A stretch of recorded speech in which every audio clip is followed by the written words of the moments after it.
What's good? It's Woog. Please like the video, subscribe to the channel if you were into the fight talk.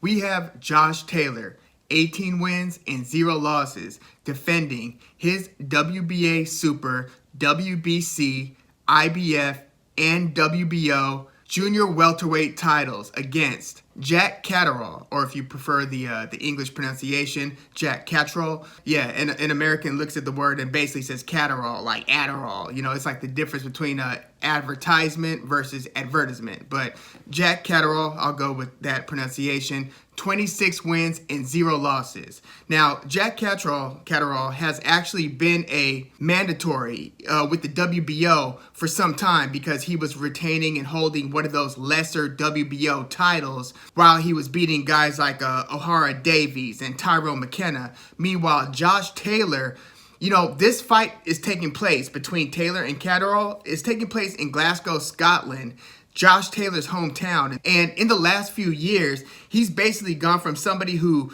those who were watching him early were eyeballing the talent and seeing how good this Tartan Tornado out of Scotland was.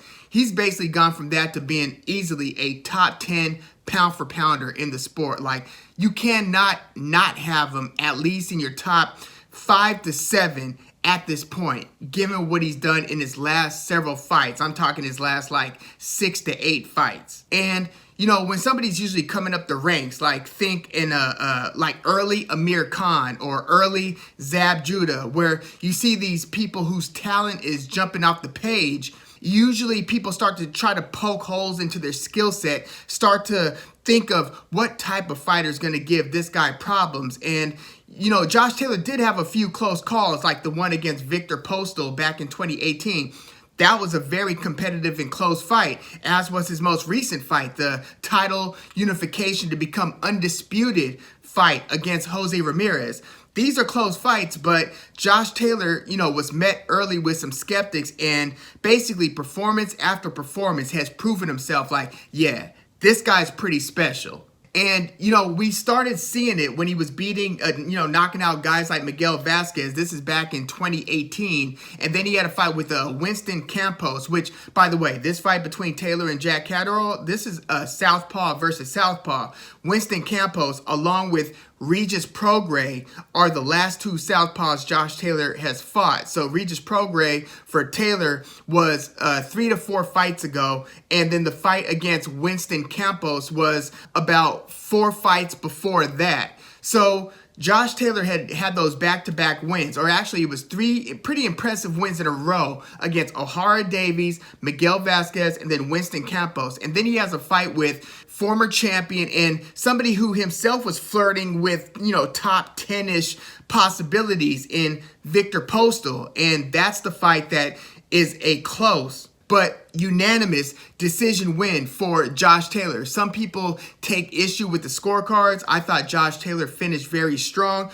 I thought it could have kind of gone either way, but I don't have a problem with Josh Taylor edging the decision. All 3 judges had it for him. That was, at that point, by far the biggest win in Josh Taylor's career. And then he entered that World Boxing Super Series for the 140-pound division, where in his first round, he beats Ryan Martin via 7th round TKO. And then he beats then undefeated Ivan Baranchyk. This is the Ivan Baranchyk who, in his last 2 fights, we saw unfortunate twist of fates for his career as he got knocked out in basically the fight of the year against Jose Zepeda. That's the one where he knocked Zepeda down like in the first round. They traded several knockdowns in the first couple rounds, ended up setting records for how many knockdowns took place in the first few rounds. And it was just one of those, I can't believe what I'm watching type of fights between Ivan Baranchyk and Jose Zepeda. Jose Zepeda ended up knocking Ivan Baranchyk out. And then after that, on one of the Jake Paul or Logan Paul undercards, Ivan Baranchyk fights then kind of unknown Montana Love. And Montana Love, you know, is met with tons of resistance. I mean, Ivan Baranchyk can really crack, and he's got pretty good hand speed, those mean combinations. Montana Love ended up stopping Ivan Baranchyk. But before those back-to-back knockout losses, Ivan Baranchyk was one of the best in the 140-pound division, and he has a showdown against Josh Taylor. Josh Taylor, you know, ends up kind of taking control by the middle rounds, looking spectacular, scores a couple knockdowns, ends up handing Ivan Baranchyk his first professional loss via unanimous decision. This is back in May of 2019. So this is basically the semifinals in that World Boxing Super Series. And then Josh Taylor fights basically the other best guy in the division. And this is basically all in the wake of Terrence Crawford cleaning out the division, or at least capturing all 4 belts in the division, then moving up to 147. In the wake of that, you had the uprising of Josh Taylor. Regis Prograis, who at the time Prograis fought Josh Taylor, by the way, Prograis having a very difficult time landing important, significant fights, the fights that matter. Very unfortunate. You look at certain careers like Demetrius Andrade, Regis Prograis, and it's like, why they are not able to secure the fights against the other elite fighters. Like Regis Prograis wanted a big fight with Mikey Garcia. Instead, Sandor Martin comes in out of nowhere and totally upsets, one of the upsets of the year against, Mikey Garcia, former several division champion. Regis Prograis wanted to be the guy to hand Mikey Garcia that L, but that fight wasn't able to be made either. But at the time that Josh Taylor fought Regis Prograis was coming off a super key win against another one of the best of the division, Kirill Relic. A lot of people might have forgotten this name, but Kirill Relic was one of the most feared guys in the division. Regis Prograis has a showdown against Relic. This is also in the semifinals of this World Boxing Super Series, and Regis Prograis ends up getting the stoppage win over Relic. So he's coming in with, he being Prograis, coming into this fight against Josh Taylor with all the momentum in the world. In fact, for Prograis versus Taylor, I believe that's how it was built, Prograis versus Taylor. Prograis was actually the favorite, almost a 2-to-1 favorite. I think he was like a minus 180 to Josh Taylor's plus 160. So Prograis was the favorite against Josh Taylor. Ends up being one of the best fights of the year. Super close and competitive fight. This was another, as I mentioned, case of Southpaw versus Southpaw. And Josh Taylor just, shows his class and shows that he is just a whirlwind of power punching activity. Great timing. This was a very close fight, and Josh Taylor pulls it out via majority decision win over Regis Prograis. Such a key victory right there, because Josh Taylor came in with the IBF title. Regis Prograis had the WBA title, so those 2 belts were unified. And then after that signature win for Josh Taylor, he fights the totally outmatched Apun Kongsong. This was basically like a stay busy, mandatory type fight. He knocks him out in the first round. This is just after he signs with Top Rank ESPN. So this is like his ESPN debut. First round knockout over undefeated, but totally, underexperienced and largely untested at an elite level, Kongsong. So Josh Taylor beats him, first round KO. Then he has the title unification match, battle for undisputed, meaning holding all 4 of the belts. This fight is going to determine that between Josh Taylor and Jose Ramirez. Ramirez is coming in with the WBC, WBO titles. Josh Taylor coming in with the WBA and IBF titles. This ends up being a super competitive, high stakes fight between the two. Jose Ramirez was trained by, or is trained by, Robert Garcia. So he's got his camp, an elite camp, preparing him and getting him ready to go. This was just a winner takes all fight, and Josh Taylor ends up pulling out a unanimous decision win by basically a couple rounds. He scored a couple big knockdowns. One of them was borderline controversial, but there was a question of did the ref tap only one of them in the back in the break, signaling to, hey, stop your activity and break. Basically, Jose Ramirez kind of let down his guard. Josh Taylor opened up, put Jose Ramirez on his back, basically in the clinch break, and Jose Ramirez chalks it up to, hey, I let my guard down. That was a lack of experience shown on my part. And he doesn't seem to make a big deal out of the controversy, so I guess we probably shouldn't. Even though when you were watching in real time, there was kind of a question of, was that a lack of due diligence by the ref to not clearly signal to both fighters to stop punching? But yeah, that was only one of 2 knockdowns for Josh Taylor in that fight. So Jose Ramirez won a few rounds against Taylor, but Josh Taylor pulled out the unanimous decision win to become undisputed champ at 140. And this is his first fight since. And it, as I mentioned, is taking place against southpaw Jack Catterall.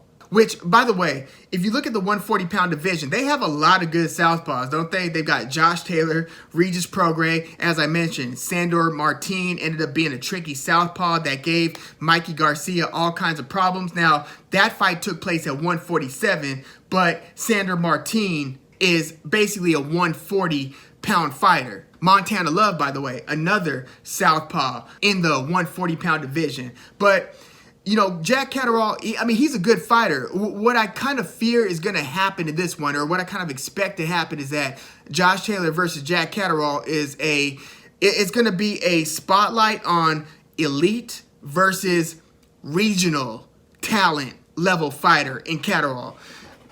Josh Taylor, again, is one of the best fighters pound for pound in the sport. And, you know, Jack Catterall, he's got a couple good wins. You know, he beat Tyrone McKenna, who I believe is going to be Regis Prograis' next opponent, which is actually a big, you know, step down for Prograis. If you see where he basically was, and as I mentioned, he's having all kinds of difficulty getting fights against key fighters. It looks like Tyrone McKenna might be his next opponent. But yeah, Jack Catterall back in 2018 was, you know, holding one of those intercontinental light welterweight titles, one of those lesser belts for the WBO, which is why and how he became the WBO mandatory. He defended that lesser belt several times, and then, you know, he fights McKenna, and then he fights at the time, pretty significant fight against O'Hara Davies. Now, O'Hara Davies had one loss at the time that he fought Jack Catterall, and that loss was against Josh Taylor, and it was a 7th round knockout, or should I say TKO, against Josh Taylor. So O'Hara Davies comes into the Catterall fight with one loss on his record, and then the Catterall versus Davies fight ends up being a very close unanimous decision win for Catterall. You know, that might be Catterall's biggest and most significant win to date. It would either be against him or maybe McKenna, maybe Tyrone Nurse. But, you know, point being, the best that Catterall has fought have been these regional talents who, for instance, are not top 10 in the division, according to Ring Magazine. Like, Ring doesn't have Jack Catterall to this date as the top 10. You know, they've got Jose Pedraza. They've got Montana Love at 10. They've got Batir Akhmedov. They've got Jose Zepeda. And obviously, you know, Prograis, Taylor at number 1, and Jose Ramirez. But Jack Catterall hasn't fought anyone nearly on the level, as I see it, as Josh Taylor. He has about like 3 more wins after that signature win against O'Hara Davies, but they were against, you know, lesser competition, and he, you know, won 2 of those fights. Even against that much lesser competition, 2 of those fights were won via decision. So he only knocked one of those 3 guys out. And, you know, he had a fight in November 2019, so this is like a few months prior to the COVID pandemic. Then he basically is out of the ring for a year. So it's not until November 2020 that he re-enters the ring against Abdurrazak Huya. And so this is November 2020 after being out of the ring a year. And now February 2022 is going to be his fight against Josh Taylor. So he had a year of inactivity, fights once, and then he's got another like year and a half of inactivity after that. So that's 2 large bouts of inactivity. So, you know, you would almost ideally want to have like another tune-up before you fight Josh Taylor. Like, I feel like Jack Catterall, he needs rounds under his belt. He doesn't need Josh Taylor right now. He doesn't need those kinds of problems. So what I'm expecting to see with Josh Taylor against Jack Catterall, again, ideally you would want a tune-up if you're Catterall, being out of the ring for that long twice. But again, he's just going to step up and fight Josh Taylor in a fight that he's been, you know, champing at the bit for some time. Like, they were talking about a Jack Catterall versus Josh Taylor showdown since 2018. I mean, largely because one of the guys is from England, Catterall, and the other's from Scotland, Josh Taylor. But, you know, they were talking about him being the mandatory when he in his last fight against Huya. So this has been an opportunity that Catterall's been wanting for some time, and he's got it now. And, you know, it's one of those, in my view, be careful what you ask for. So this is southpaw versus southpaw. But if you look at the way that Catterall enters the pocket, you know, he was getting out jabbed by O'Hara Davies. That's why that fight was so close. Davies was on his back foot, not doing a ton of offense, but basically inviting the slightly more aggressive Jack Catterall in, and then trying to pop him with the jab and step back. Wasn't throwing a ton of like right hands either. But Jack Catterall's basically looking to land a big left hand. Like, he dropped Tyrone McKenna with it. He dropped Huya multiple times with it. He lands and often stops opponents, or at least drops opponents, with that left hand. He's setting it up because he constantly does like a little dip. He'll do like a little dip, and then he'll kind of have you guessing on whether he's going high or low with the hard left hand. He'll kind of do some jabs. To me, he doesn't use his jab nearly enough, but he's one of those guys who's kind of like an intelligent pressure fighter, trying to kind of back you up a little bit and then look for the opportunities to let that left hand go. The problem is he's fighting Josh Taylor, who, again, I said is a whirlwind of activity, and it's very well-timed activity. I just feel like I'm not seeing the opportunities where Jack Catterall is going to have the same, basically create the same conditions that he's creating in some of these other fights, where he's getting the guy to kind of like react to his feints and then throwing the left hand. Josh Taylor's not going to be biting on a ton of that, because he's going to be initiating a lot of the exchanges. He's one of those guys who, it's like, buckle up. Like, you're not going to have to wait for the guy. You're not going to have to go find the guy. Like, he's going to be right there, because he's going to have a few inches in height over Catterall. He's going to have a few inches in reach over Catterall. So I see him doing his games, not letting Jack Catterall set the tone, set the pace, set the conditions in which the exchanges will be exchanged. I see Josh Taylor being the guy who's like, here, deal with this, then deal with this, and then this, and this, and this. And then after the combination, one or two more, because that's the thing. He'll throw punches that are on rhythm. He'll throw punches that are off rhythm. He'll throw, you know, a variation of left hands. He'll throw like a straight left hand. He'll throw a looping left hand. He'll throw a sweeping left hand to the body or up top. And he'll also throw like kind of like a wide hook. He'll pop a hard jab. He'll throw a jab at different levels, different types of jabs, different speeds on his jab. Like, Josh Taylor is just an absolute handful. And while Jack Catterall is a good fighter who's beaten some, I'll say, decent level, near, it's hard to even say near elite, right? It's like, again, this is regional star level, not world class necessarily. But Jack Catterall has, you know, he's undefeated. He's 26-0, and half of those wins have come via knockout. So he hits pretty hard. He's a, you know, decent defensive fighter. He's controlling distance, you know, and range pretty well. Like I said, he edged that decision over O'Hara Davies with the intelligent aggression. I just don't see any of those tricks really working against somebody the caliber of Josh Taylor. Look, I'll put it like this. I wouldn't favor Jack Catterall over Josh Taylor's like 4 or 5 best opponents. I can't say I'd favor Catterall over Jose Ramirez, Regis Prograis, maybe Ivan Baranchyk now, but not Ivan Baranchyk at the time that he fought Josh Taylor. I would have picked that Ivan Baranchyk over Jack Catterall. And I wouldn't favor Jack Catterall over Viktor Postol. Probably still not even today, even though Viktor Postol is now an older fighter. So the only thing that can make this fight even somewhat competitive, in my book, in my view, is if Josh Taylor is totally unmotivated by Jack Catterall as an opponent. Even though he knows, like he must know, Josh Taylor has to know that he's been in Catterall's crosshairs for some time, but like Josh Taylor has just had bigger fish to fry. Like, I mean, they were recently talking about the possibility of a Josh Taylor versus Terrence Crawford fight. Like, that's the level that we're talking with Josh Taylor. So as much as this is like a regional rivalry type of thing, I could see Josh Taylor maybe underestimating or kind of overlooking Jack Catterall a bit, and maybe that does allow Jack Catterall to at least make the fight look somewhat competitive in the early rounds. Maybe Josh Taylor gets off to a slower start than usual, because here's the thing. Josh Taylor's kind of like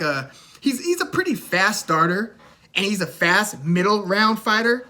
And he's a pretty strong finisher. Like, there aren't too many. Look, I guess if there was a glaring weakness, or not, I can't call it a glaring weakness, but a spot of vulnerability for Josh Taylor is the fact that sometimes you feel like he could stand to be a little bit more defensive, but his style is a little bit more Amir Khan-ish. He's not showing an Amir Khan-like chin where his lights get put out on occasion, but he seems a lot more hell-bent with whooping your ass than he does with protecting his own. Like, he's a good defensive fighter. You know, he does move his head, change levels, but you know, when you're throwing so many hard punches, like, you are going to get hit, as he did against Regis Prograis, Jose Ramirez, Viktor Postol. The problem for those guys is he's just doing a lot more hitting of them than he is taking blows. But, you know, maybe he starts off a little bit slower this time against Jack Catterall because the stakes aren't as high. It's not a battle for undisputed, or it's not the World Boxing Super Series finals as it was against Regis Prograis.